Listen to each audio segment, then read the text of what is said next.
there has been a huge conflict with Christianity and a lot of people who are waking up to the truth about the term Lord, and should we be saying the word Lord.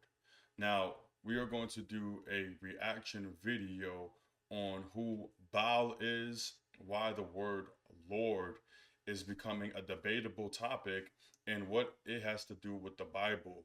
And do we call the Creator Lord in the last days? Now, this is not for to produce arguments. This is just for education so that we as a people can understand where we are, not only in Bible prophecy, but in the times to come with our Creator, Yahuah, Yahusha HaMashiach. So right now, we are going to get into the reaction video. And with the reaction video, I'm going to pretty much after explain and go into detail who Baal is, what the word Lord means, and what we as a people are supposed to do in these last days, and how we can draw closer to the Creator and not the adversary. Baal was one of the most powerful and widely worshipped deities in the ancient Canaanite and Phoenician pantheon.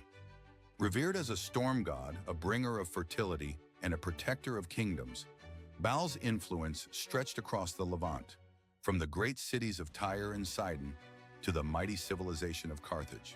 Known by many names, Baal-Hadad in Canaan, Baal-Hamon in Carthage, he was seen as both a giver of life and a demanding master who required unwavering devotion. His temples stood at the heart of ancient cities, where priests and kings sought his favor through elaborate rituals, including burnt offerings, grand festivals, and, at times, human sacrifices.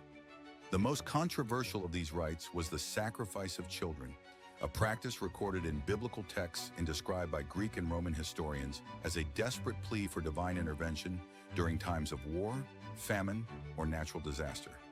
As a god of both prosperity and destruction, Baal's worship was a complex blend of reverence, fear, and necessity.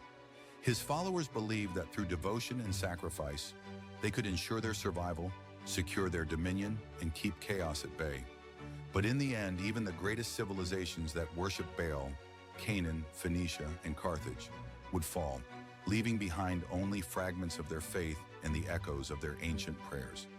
Carthage, child sacrifices to Baal, traveled to the Phoenician city of Carthage, where the god Baal demanded a different kind of sacrifice: children.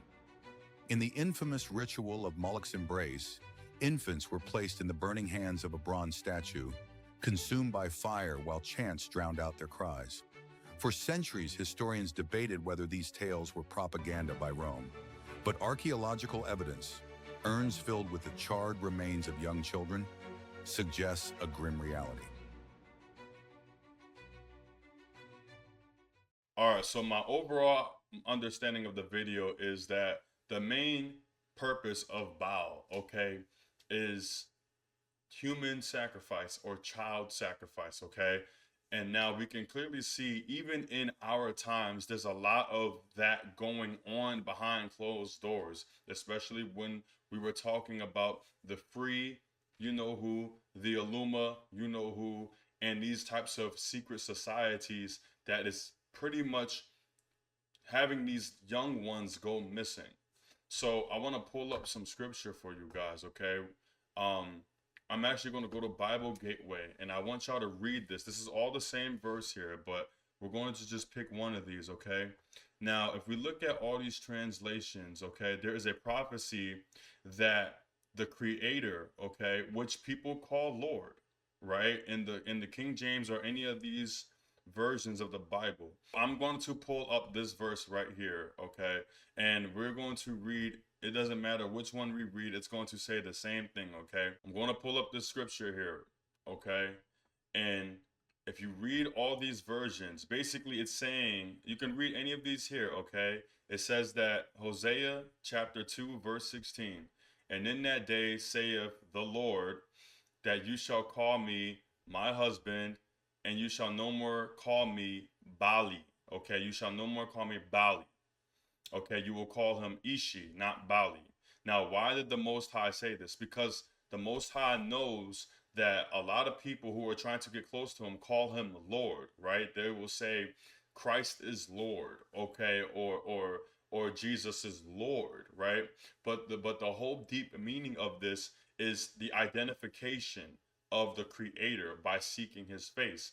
So we know that Baal, right, is called is named Lord, and the creator, the most high, knew this. The most high knew that we were going to call him Lord, because not only was our identity washed out, our the identity of the creator on who we knew him as was removed. Okay, we had an intimacy with him, we had something connected with the creator. So that is why the most high is going to fulfill a prophecy where we no longer call him Lord, but we call him Iyshiy, okay, or somebody personal like Abba, dad, husband, lover, somebody that is one with his people. Okay, now what we are going to do now is we are going to go back to the cult of Baal. Okay, so I want y'all to understand something really quick here, because what we're going to do is we're going to zoom in. Okay, now if you look at the cult of Baal, remember on the top that I showed you on the last video, right? I'm going to move my mouse here. You see where it says Baal worship, and then it says the human sacrifice here, right? Remember, I told you guys that the whole cult and the ideology of this deity called a Baal is these two things. And we know that the nation that we live in right now, called Babylon, right, is known for this stuff, okay? And the Freemason Illuminati, which is farther down here on this map, okay, you see the Grand Master Masons, the Illuminatis, these children going missing. You see the Jesuits, and then at the very bottom, Messianic Atlantis, the New Atlantis, which is the United States. This is where all of it's going on. But if we scroll back to the top, right, look at how the Canaanites and even the pharaohs and the kings of Babylon was so into this deity or this cult, right? This cult of Baal, right? So again, this is why the creator is trying to get us out of the mindset of Baal. Okay, it is a lot deeper than we think. It is deeper than, oh, we just say Lord and keep it that way. When Yahuah tells us to seek his face, when the creator tells us to seek his face, we are diving deeper into his identity so that we don't mistake him for somebody else. Because at the end of the day, the closer you get with somebody, the more personal you get with that person, the more you know their identity. So now that people are waking up, a lot of people are going back to the word Yahuah or Yahusha Hamashiach and removing the letter J, because our hearts desire to know the creator, even if our language is Babel, like Babylon. That is, the English is a Babel language. Okay, now if you look on the bottom here, you see how they try to put the name Horus, Dionysus, Bacchus, and Jesus in the same category, right? They try to put all of it in the same category because they even try to defile. The Most High said that they will defile his name, right? So watch this. I'm going to type in this name here, Dionysus, right? And I always tell people that a lot of these false gods try to copy the creator and the Mashiach, okay? Yahusha HaMashiach. A lot of these false gods will do this, okay? Now watch this. Now when we type in this name Dionysus, right? Read the AI overview. It says that it is a Greek god of grape harvest, winemaking, wine, ritual madness, right? And we also know that Yahusha HaMashiach was the first person to turn water into wine. We know that the wrath of the Lamb is almost like a wine press wrath of the Lamb. You know what I'm saying? The full cup of the wine press of the wrath of Yahuah. So we see how these gods try to defile the Mashiach, the Messiah, Yahusha HaMashiach, and his father Yahuah, right? To copy him.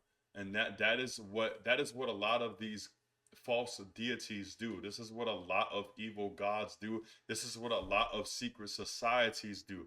They defile the name. They defile the name of Yahusha HaMashiach, or they twist it to put their own agenda on it, okay? So again, the reason why I'm telling you guys this is because this is always going to be informative.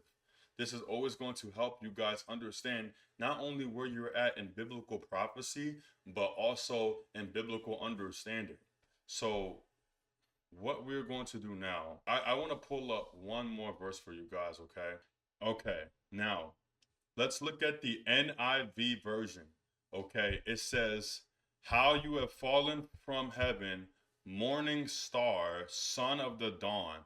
You have been cast down to the earth, who once laid low the nations," right? So you can see in all these translations, right? They have tried to defile the identity of who is fallen, because we know that the Mashiach is the morning star, but they're trying to say that the Mashiach was the morning star that fell, right? But they also say, if you look at all these other text messages, right, it says, "How are you fallen from heaven, O Lucifer, son of the morning," right? But son of the morning, right? If we know that Yahushua Hamashiach is the son of Yahuah, right, and the son of, and he is the bright morning star. There is no, Lucifer is not the morning star at all. He doesn't even have an identity of the morning star, because even in the Cepher text, it says son of the howling morning. There's no word that says star in there, right? But if you look at the Revelation text, Revelation 22, verse 16, "I am the root and the offspring of David, and the bright star rising in the morning." So Yahusha is the bright star. Yahusha is the morning bright star. Okay, it is not Lucifer. But what happens in these Bible texts that these people twisted up is they make it as if Lucifer was the morning star. Look at the NASB, sorry, 1977. It says, "How have you fallen from heaven, O star of the morning?" And then it says, "Son of the dawn." So they're trying to twist the scriptures to make you say within yourself that the morning star is Lucifer. But the morning star is Yahusha, right?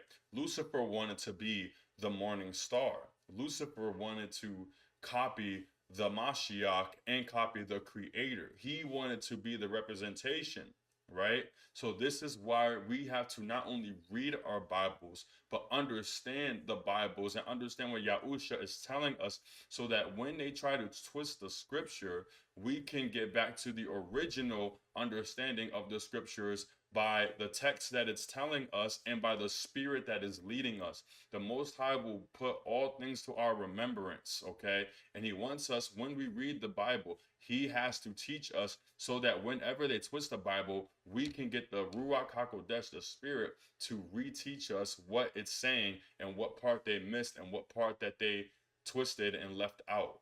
The whole point of this video, right, is to break down the identity of Yahuah, our creator, to break down who he is, why he loves us, why he has warned us so many times, why he cares for us. The last thing you want to do is to be deceived by Satan, to be deceived by Lucifer, to be confused on who you are worshiping.